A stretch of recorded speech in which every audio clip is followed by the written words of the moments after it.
Okay, welcome to the bar in the basement for a solo game that I'm going to be playing.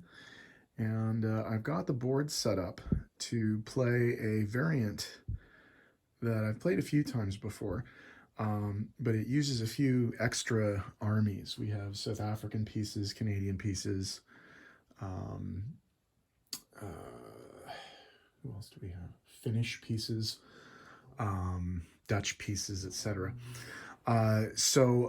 Just a couple of things. It's a different turn order. It goes Germany, Minor Axis, and Finland all together.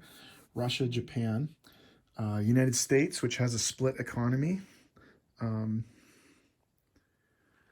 They're over here, so that's the Atlantic side, and obviously the Pacific side is a little bit different. They split the economy like the UK does.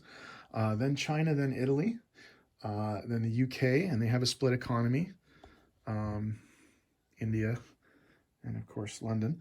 But then we also have Canada and South Africa. Now, Germany, Minor Axis, Finland, and then UK, Canada, South Africa, those troops attack together. Basically, they're treated like the same country. It's just the pieces are going to be a little bit different.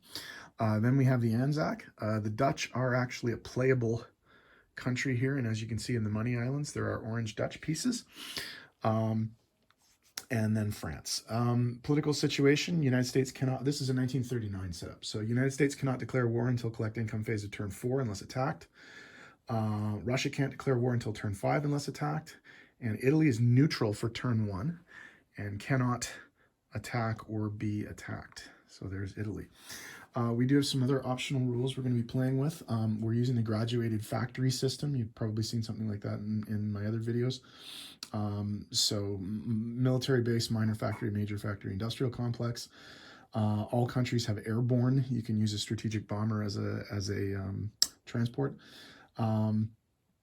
Battleships and cruisers have first strike offshore shots. There's no defense.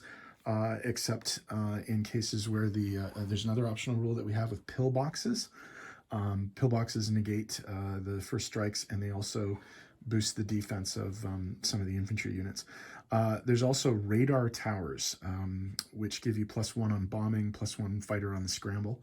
And we have rail stations on some of the locations, and they can rail a number of infantry up to the IPC value of the territory up to 3 spaces away, but just infantry.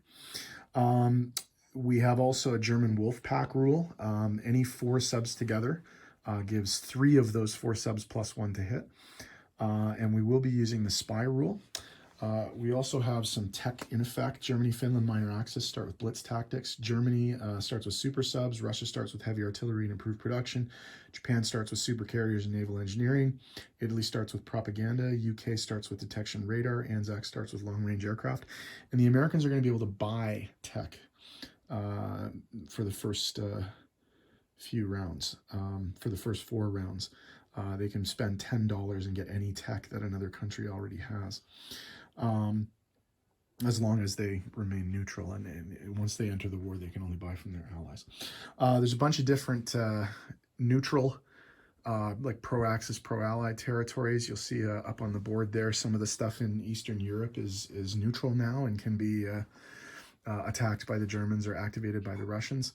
So we'll just see how this goes. I upgraded a few of my pieces. I've got some really nifty looking carriers now and things like that. So I just wanted an excuse to show off the board and play a game. So I was going to do a BBR 4.0, but I haven't had a chance to get the map printed yet because the creator of the map says that he's still going to make a few more minor edits. So I don't want to get it printed until he finalizes it.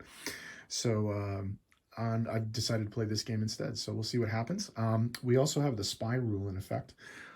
So coming up in a minute, we're gonna roll for the spy.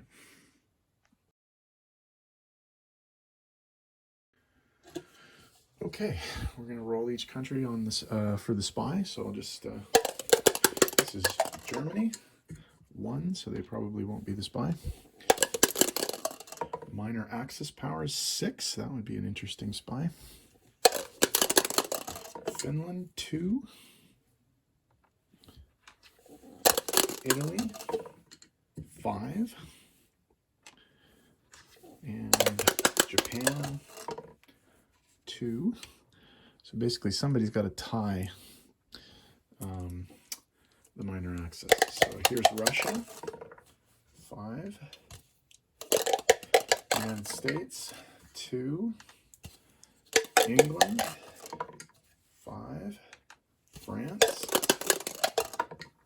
3, Holland 5,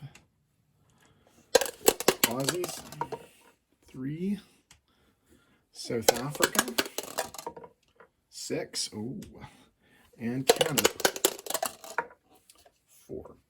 Okay, so it's going to be either the minor axis or South Africa, because they both rolled a 6. So we get to re-roll their dice. Can we see that? Yeah, okay. So we get to re-roll their dice. So this is minor axis. That's a 4. And South Africa. And that's a 6. So South Africa will become the spy this turn. Now the spy, the optional rules for the spy are that they can move one or more, or one unit in or out of a combat zone after the opponent's combat move. They can try to turn a true neutral, either pro-Axis or pro-Allied, or they can try and steal a technology, and they can do that at any point over the course of the turn. So we'll see how that plays out if South Africa uses its spy power at some point during turn 1.